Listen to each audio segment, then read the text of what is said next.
สำเนียงยังจำสาวเมืองซ้ำนำคำอ่อนหวานขอลาน้องกับเวียงจันทร์อีกบ่นานอายจะกลับมายินเสียงสะอื้นน้องยืนฝืนโบกมือลาเห็นน้องยิ้มด้วยน้ำตาอุลาอายแท้ขาดตายอย่าลืมน้องเด้ออายตอบว่าอายจะกลับมายังจำคำมั่นสัญญาถูกขวัญตาน้องจงเสื่อใจหักจริงจึงกล้าสัญญาแบบลูกผู้ชายวันนี้หรือว่าวันใดอายมีใจให้น้องนางเดียว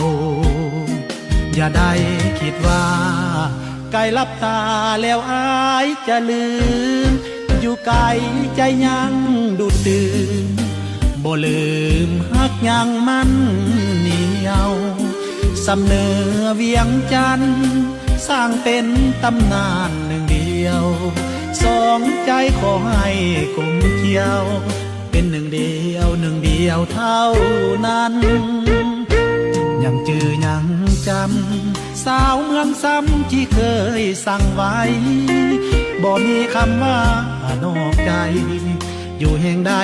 ใจยังหากมัน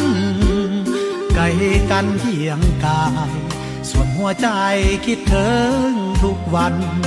อายอยู่นครเวียงจันทร์แต่ใจอายนั้นยังอยู่เมืองซ้ำ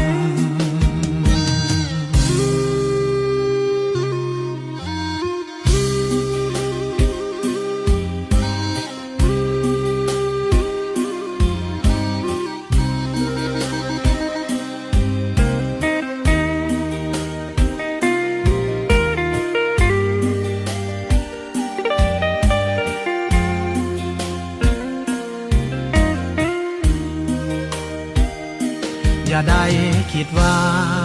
ไกลลับตาแล้วอายจะลืมอยู่ไกล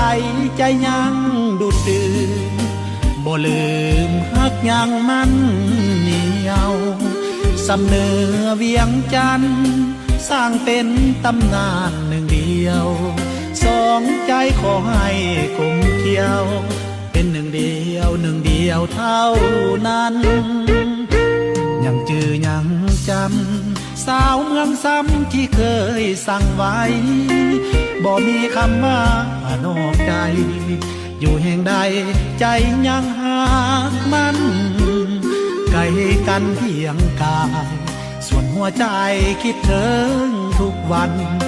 อายอยู่นครเวียงจันทร์แต่ใจอายนั้นยังอยู่เมืองซ้ำ